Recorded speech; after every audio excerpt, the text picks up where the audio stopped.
Bienvenue dans notre entretien du jour où il sera question de l'élection à la préfecture de l'arrondissement administratif de Bienne.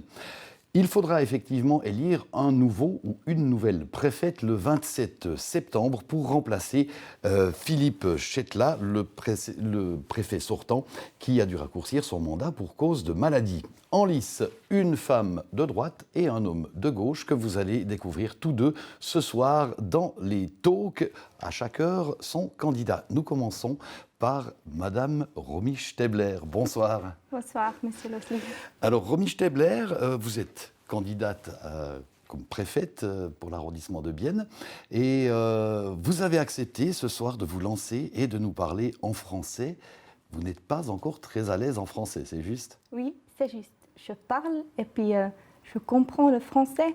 Je fais la maturité à Bienne. Je lis des livres comme Voltaire, mais malheureusement, c'est ça que je n'ai pas la pratique ni à l'université et ni à Aarberg, à la préfecture. Et il est évident pour moi que la langue française est très importante dans notre région. Donc, ça, c'est clair pour moi. Ouais. Jusque-là, ça se passe très bien. D'accord. Alors, évidemment, quand on veut être préfète de la région de Bienne, il vaut mieux être un peu bilingue. Vous êtes juriste de formation. Vous travaillez donc à la préfecture du Seeland, déjà à Aarberg, depuis quelques années. Vous êtes spécialisé dans l'administration des constructions. Tous ces termes juridiques, est-ce que vous les saurez en français ? Je peux vous expliquer peut-être un jour à la préfecture qu'est-ce que se passe pour moi.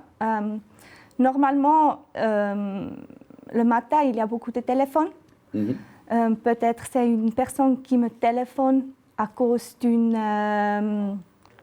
aide sociale parce qu'il n'est pas d'accord avec la commune. Et puis là, je dois discuter avec la personne et puis aussi avec la commune.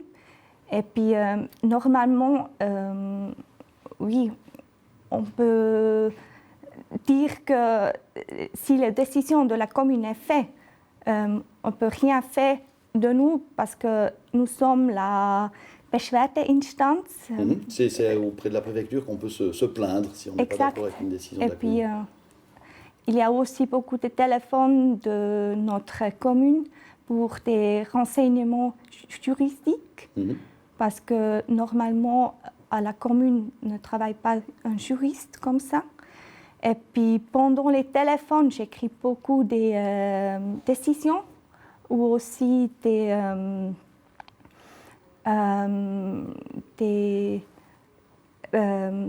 Baubewilligungen. Des autorisations, des permis de construire, des choses comme ça. Donc c'est un travail finalement très, très administratif entre l'administration, le juridique, mais on doit vous élire. Et vous ne faites pas quand même partie d'un parti politique, hein, vous êtes membre du Parti libéral radical.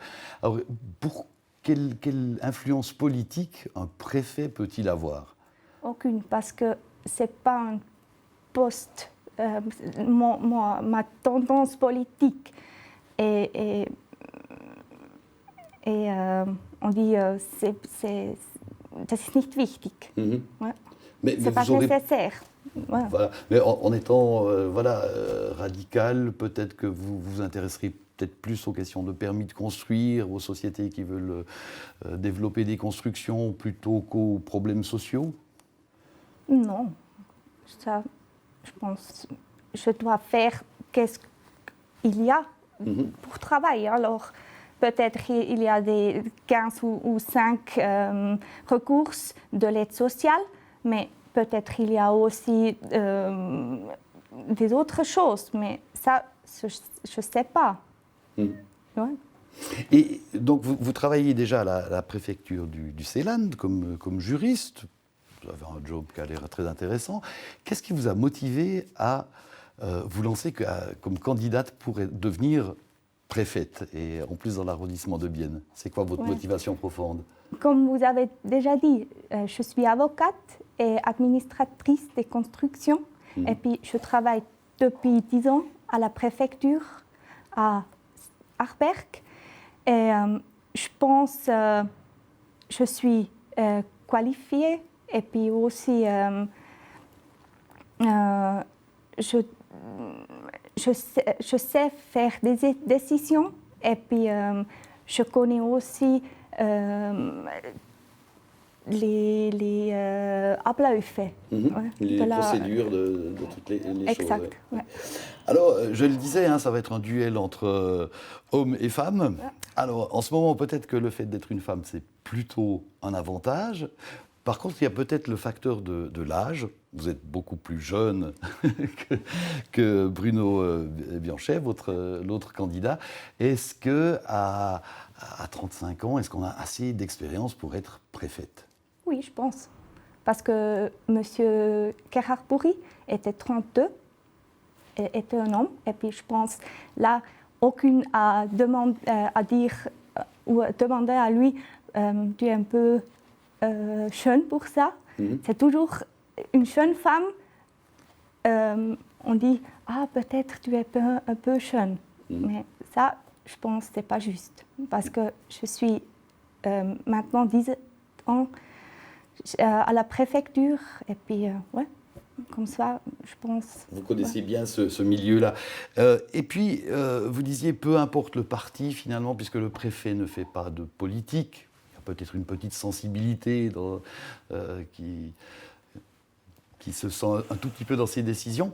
Par contre, quelles sont les relations qu'un préfet peut avoir avec le monde politique régional des communes ici de l'arrondissement de Bienne? Est-ce que vous travaillez avec les politiciens ou c'est un monde complètement à part? Bien sûr, on travaille avec lui, les politiciens, mais pas...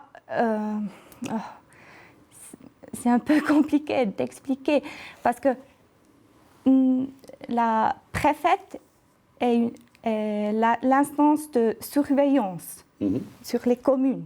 Et puis, à cause de ça, mais bien sûr, on travaille avec les politiciens, aussi avec les gens qui travaillent à la commune. Et puis, ouais. D'accord. Et en principe, vous n'êtes pas impliqué dans des affaires politiques. Bon, il y a juste un exemple dans l'arrondissement d'à côté, dans le Jura bernois, où Stéphanie Niederhäuser, la préfète, a été impliquée dans cette histoire très politisée du vote de Moutier. Qu'est-ce que vous en pensez? Ça vous inquiète, ça? Vous dites, ça pourrait aussi m'arriver si j'étais préfète? Ça, je ne sais pas. Mais Madame Niederhäuser a décidé, doit décider une recours à cause de ça. Mais bien sûr, elle a un peu une tendance, je pense, ouais, parce qu'on a toujours un Ermessensspielraum. D'accord. Ouais. Donc vous pensez que, voilà, toute neutre qu'elle est comme préfète, elle a peut-être pris une décision un peu tendancieuse dans ce cas-là? Peut-être. D'accord. Eh bien, Romy Stebler, merci beaucoup. Un dernier mot peut-être, oui, quand même, pour revenir sur le fait que vous êtes une femme, et vous seriez, si vous êtes élue, la première préfète de l'arrondissement de Bienne. Est-ce qu'il y a, voilà, vous avez un côté un peu féministe? Est-ce que c'est une revendication importante pour vous d'être une femme, ou bien c'est un peu comme pour la politique, peu importe que ce soit un homme ou une femme? Je ne sais pas, peut-être. Mais pour moi, la compétence est plus importante que je suis une femme. Que le sexe ou le parti. Ouais. Voilà. Très bien. Romy Stebler, merci beaucoup. Bonne suite de campagne. Et puis, eh bien, on connaîtra le résultat le 27 septembre. Merci beaucoup. Merci à vous, Monsieur Lotli. Voilà, c'est la fin de notre talk avec la candidate à la préfecture Romy Stebler. Et dans une heure, eh bien, vous découvrirez le second candidat, Bruno Bianchet, à qui je vais poser à peu près les mêmes questions. Comme ça, vous pourrez vous faire une idée de qui sera le meilleur préfet ou la meilleure préfète pour Bienne.